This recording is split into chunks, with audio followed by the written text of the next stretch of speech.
Alright, in the last section, we looked at adding and subtracting fractions that have same denominator.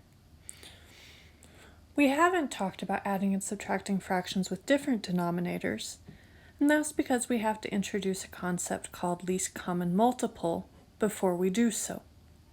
So we're going to look at least common multiple in this section. This comes from section 3.2 of your textbook. So let's go through some vocabulary. Now these words, they're very similar to words that we've seen before, except for they're going to be the exact opposites. Before we've talked about factors and greatest common factor and common factors. So now let's look at the exact opposite, which is multiples. A multiple, this is the result of multiplying a given number by another number. So 30 is a multiple of 6, since 30 is equal to 6 times 5. We have common multiple. This is a number that is a multiple of a list of numbers. We also have least common multiple. This is the smallest number that is a multiple for a list of numbers. Now, some other terms that you will see when we talk about multiples. We can also say 30 is a multiple of 6, since 6 divides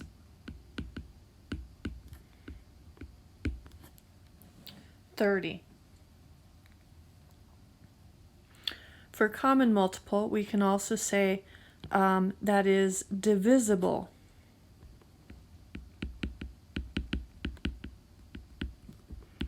by a set of numbers.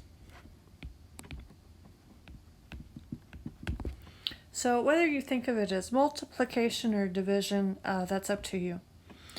Okay, but that's basically what we're talking about when we talk about multiples. Okay, now, just like with common factors and greatest common factor, we can find least common multiples using either lists or prime factorization. Alright, so let's go ahead and jump in and see what we do. So the first thing we're going to look at is lists. So we want to list out multiples for both numbers. The first thing we want to do is we want to multiply each number by 1, 2, 3, and keep going.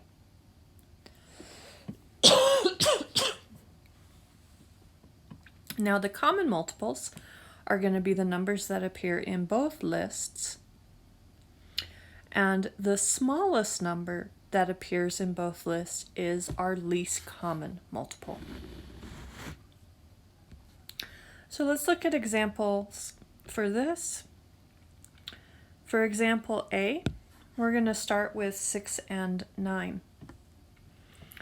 So if we start by finding our multiples for 6, 6 times 1 is 6, 6 times 2 is 12, 6 times 3 is 18, 6 times 4 is 24, 6 times 5 is 30, 6 times 6 is 36, 6 times 7 is 42, 6 times 8 is 48, 6 times 9 is 54, and 6 times 10 is 60. Right, that's our first number. Now one thing to note is this the end of our list? No, this list goes on forever and ever. But we're just going to go up to 10 for now. Alright, let's work with 9. So 9 times 1, we get 9. Times 2 is 18. 9 times 3 is 27. 9 times 4 is 36. 9 times 5 is 45. 9 times 6 is 54. 9 times 7 is 63. 9 times 8 is 72. 9 times 9 is 81. And 9 times 10 is 90. And again, this list goes on forever and ever. So now let's look for common multiples.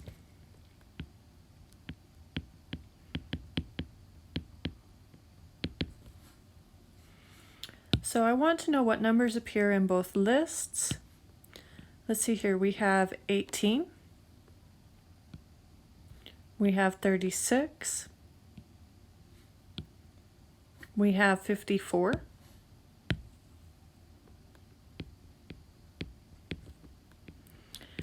And one thing to note is that our list of common multiples, this actually goes on forever and ever. Basically, if it's divisible by 18, it's going to be divisible by 6 and 3. And so unlike with greatest common factor or common factors, remember that we only had so many. When we talk multiples, these lists go on forever and ever. So we can find a smallest. My smallest common multiple is 18.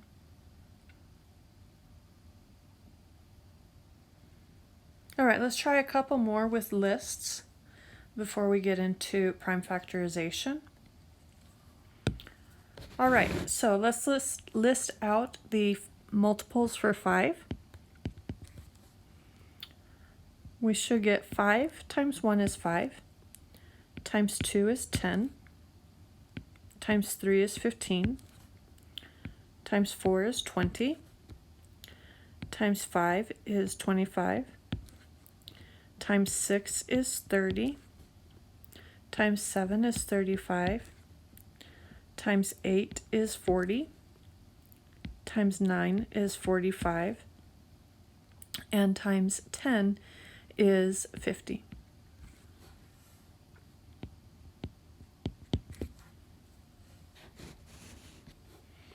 All right, let's work with 8. 8 times 1 is 8. Times 2 is 16. Times 3 is 24. Times 4 is 32. Times 5 is 40. Times 6 is 48. Times 7 is 56. Times 8 is 64. Times 9 is 72. And times 10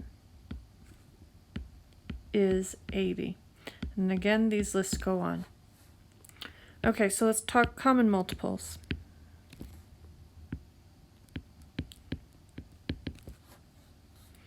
So what numbers appear in both lists? I see 40. And technically, since 80 ends in 0, it's also divisible by 5. So here are a couple. And again, this list goes on forever and ever. All right, so our LCM is 40.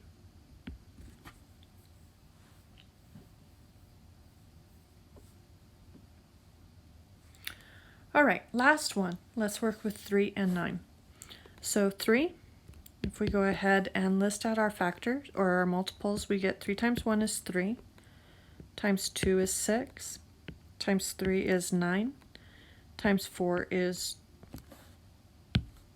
12, times 5 is 15, times 6 is 18, times 7 is 21, times 8 is 24,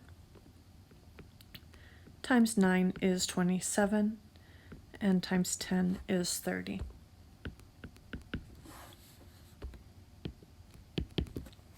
All right, what about 9? We get 9 times 1 is 9, times 2 is 18, times 3 is 27, times 4 is 36, times 5 is 45, and I'm going to stop there for now. I think we get the idea of this. What numbers appear in both lists? Well, we have a 9,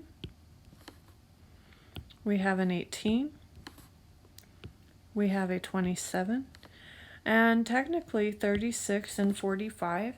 If we continued with our list for 3, these would also be there.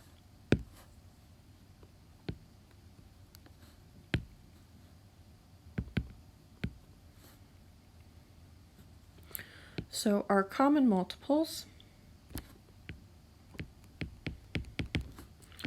we have 9, 18, 27, 36, 45, and again this keeps going.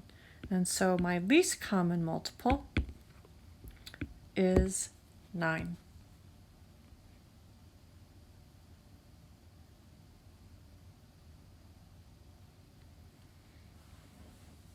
Okay, so now a couple things that I want to point out when we talk about finding least common multiples using lists. If your numbers are relatively small, then this isn't really that terrible. But if you start getting into larger numbers, keep in mind that we only went out to 10 on most of these. Are you going to know how far out to go? And the answer is no. So if we didn't find one after listing out the first 10 multiples, we may have to keep going. Also, what happens if you mess up on some of your multiplications? If you're adding 6 repeatedly and you mess up one time, then it could screw up the rest of the list by quite a bit.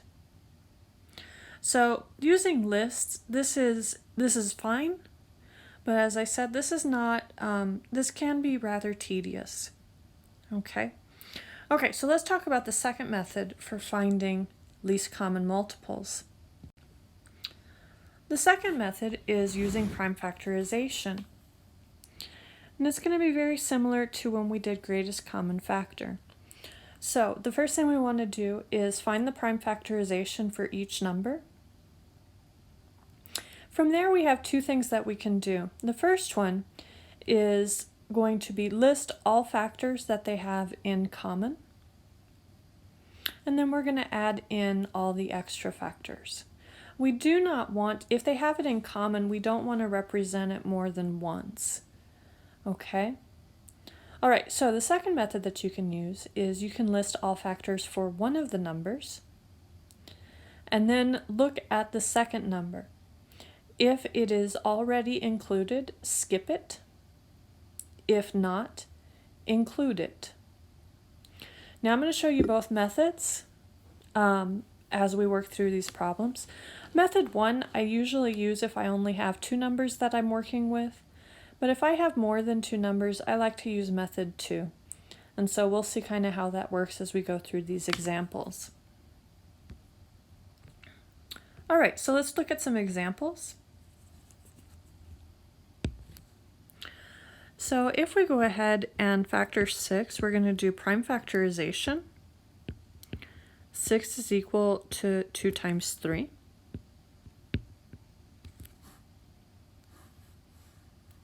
Nine, what multiplies to 9? We get 3 times 3. All right, so let's bring these over to the side so that we can look at them at the same time. Again, for this, I'm not going to use exponents because what I want to do is I'm going to go ahead and find my least common multiple. So method 1, as I said, the first thing I want to do is I want to start with what they have in common. Here they have a 3 in common, so I'm going to put that in my least common multiple. From there, I want to include anything they don't have in common. So they do not have a 2, they do not have a 3, so these are all the leftover bits. And so if we go ahead and put those in there as well, we get 3 times 2 times 3. If we go ahead and multiply this now, 3 times 2 is 6, times 3 is 18. And we're done. 18 is our least common multiple. All right, let's come down to example B. All right, example B. First off, 5 is a prime number, so I'm just going to go ahead and say it's equal to 5. 8, how does that factor? This is 2 times 4, and 4 is 2 times 2. So 8 is equal to 2 times 2 times 2. Remember, we keep all of our prime numbers. So our LCM, let's see what we get. What do they have in common? The answer is nothing. So now we put in all the leftover stuff, meaning everything. So I get 2 times 2 times 2 times 5, or 5 times 2 times 2 times 2, it doesn't matter. If we go ahead and multiply this out, I'm going to go ahead and say 2 times 2 times 2. I know that that's equal to 8 because that's how we broke it down. And 8 times 5 is 40.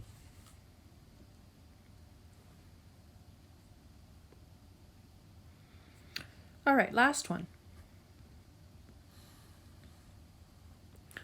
3 and 9. 3 is a prime number, so I'm just going to bring it over. If we factor 9, we get 3 times 3.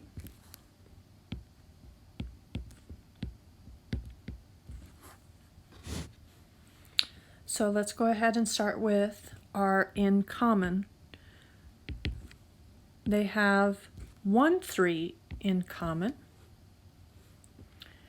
and I have my leftovers. I have a second 3. Now if we multiply this together, we get 9. Okay, so now I'll tell you that when it comes to greatest common factors and least common multiples, there's 3 categories. The first category is, for example, B. These two numbers are relatively prime.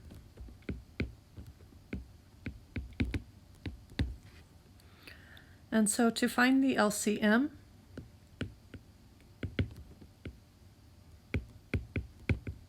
we multiply together.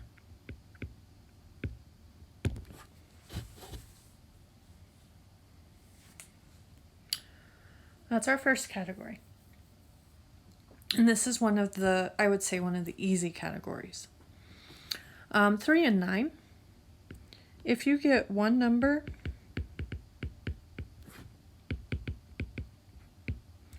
that divides into the other number evenly, for instance, 3 divides into 9, our LCM is the larger number.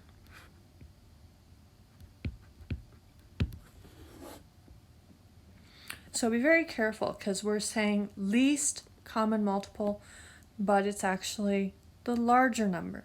3 is the greatest common factor. It is not the least common multiple. Okay, and 6 and 9, these two have some common factors.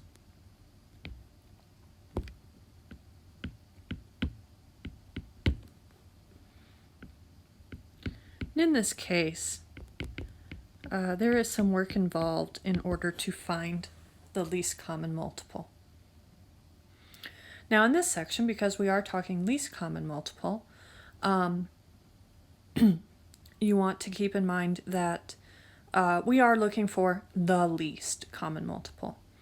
Now, when we get into adding and subtracting fractions, one thing to note is that if you multiply the two numbers together, you will always have a common multiple. It may not be the least, but it is at least a common. Okay, so now let's do some more examples using prime factorization.